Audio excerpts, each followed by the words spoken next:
Merci au tipeur Elohim Édition, qui devient en ce mois notre partenaire officiel. Si vous appréciez mon travail et que vous souhaitez me soutenir, vous pouvez faire un don de n'importe quel montant. Salut tout le monde, c'est Mika pour une nouvelle vidéo. Alors je suis en train de tester les nouveaux outils de Canva. Ils les ont surtout améliorés pour certains, on en a déjà vu pas mal. On a vu notamment le rognage, on a vu également les effets, gomme magique, édition magique. Vous avez le flou bien entendu. Vous avez donc la possibilité directement donc de pouvoir sans rentrer donc dans l'ajustement, vous pouvez régler votre flou directement, votre intensité. Donc ça c'est intéressant d'avoir l'outil à portée de main. Vous avez également la mise au point, donc la facilité de faire une mise au point par rapport à l'élément qui se trouve devant et l'élément qui se trouve en arrière-plan. Il me propose d'avoir un premier plan et un arrière-plan. Je retire la mise au point, j'ai bien mes deux personnages qui sont très visibles et lorsque je viens intensifier donc ce flou, je peux donc tout simplement faire une mise au point en gardant l'élément devant. Ce que je vais faire, c'est que je vais quand même retirer cette mise au point, j'en ai pas besoin tout de suite. Et puis également, on a la bichromie. Alors là, c'est simplement de pouvoir jouer avec les couleurs. En tout cas, on aura toujours deux couleurs, toujours les ombres et la lumière, et on aura toujours une intensité à régler en fonction de ce que nous souhaitons. Vous pouvez bien entendu changer ces deux couleurs, mais vous avez déjà une proposition assez large de bichromie. Voilà, aucune bichromie. Et puis ensuite, vous avez tout simplement, vous avez encore ces filtres qui ont été aussi améliorés, qui ont été regroupés également et que vous pouvez donc utiliser plus facilement. Ce que j'aimerais voir avec vous, c'est l'ajustement. Tous les effets que vous aviez eu auparavant, comme le flou, l'intensité, la mise au point, vous pouvez également l'ajuster manuellement. On veut travailler sur l'arrière-plan. C'est-à-dire que l'arrière-plan, lui, il va le considérer comme la mise au point. Ça va être tout ce qui est en dehors de ce premier personnage qui est en avant. Donc, c'est-à-dire que là, comme vous pouvez le voir, je ne touche que l'arrière-plan. Et là encore, dans l'arrière-plan, il n'a pas considéré donc ce sujet non plus. On va toucher vraiment que au décor et je trouve ça encore une fois très intéressant. Pareil au niveau de la teinte, au niveau de la lumière, on voit encore les éléments qui considèrent en arrière-plan et les éléments qui considèrent en avant-plan.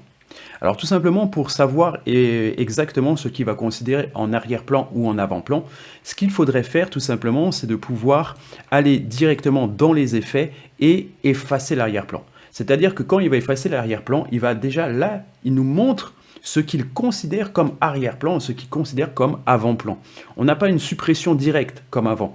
Là, il nous montre l'arrière-plan et l'avant-plan. Donc, on peut également recliquer dessus pour avoir donc maintenant les outils pinceau et de pouvoir modifier et pouvoir réajuster l'arrière-plan et l'avant-plan. Donc nous, ce qu'on va faire, on va juste réinitialiser, c'était juste pour l'exemple.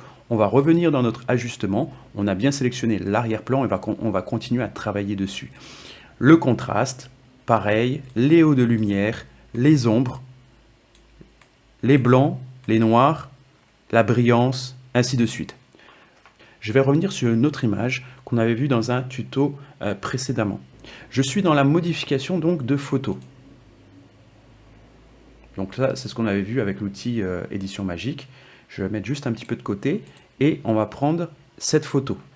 On va aller dans ajuster et on va aller dans l'ajustement donc de la texture. Au niveau de la netteté, regardez-moi ça. C'est juste extraordinaire de voir combien en fait on peut gagner en netteté sur une photo. Vous avez avant, vous avez après. Au niveau de la netteté, on peut largement voir que la texture est en train de s'affiner.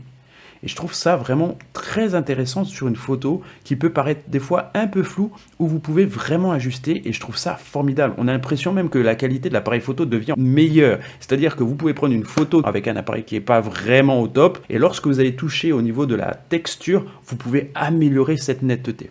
Autre chose, on peut voir également la clarté de l'image. Comme vous pouvez le voir, pareil, on a cet effet de surbrillance, quelque chose qui donne encore plus vie à votre objet. Au niveau du vignettage, on avait juste le vignettage en noir avant. Maintenant, on l'a également en blanc. On peut passer donc le contour blanc ou le contour noir. C'est plutôt intéressant. Autre chose, au niveau des couleurs, on a la brillance et la saturation qui ont été améliorées. Au niveau de la brillance, comme vous pouvez le voir, ça donne quelque chose de beaucoup plus chaud. À l'inverse, on a également quelque chose de beaucoup plus froid. Au niveau de la saturation, pareil, les couleurs sont beaucoup plus jolies, plus vives également, comme on peut le voir à l'écran. Au niveau des halls de lumière et tout ça, ce qu'on a vu sur l'ancienne photo, vous allez voir que ça donne pas le même rendu sur la photo d'un visage. La luminosité, le contraste, les hauts de lumière, les ombres, les blancs qui vont être ressortis, les noirs qui vont être encore plus visibles. Et vous voyez en fait la puissance de cet outil. Ça peut vous emmener vraiment à faire de la retouche photo, de la colorimétrie, et ça va être juste extraordinaire de pouvoir travailler ensemble par rapport à ces nouveaux outils. Voilà, c'est tout, je ne vais pas être plus long, je vous souhaite une très bonne fin de journée. Merci également à tous les tipeurs, et je vous dis à très bientôt pour une nouvelle vidéo. Allez, ciao tout le monde.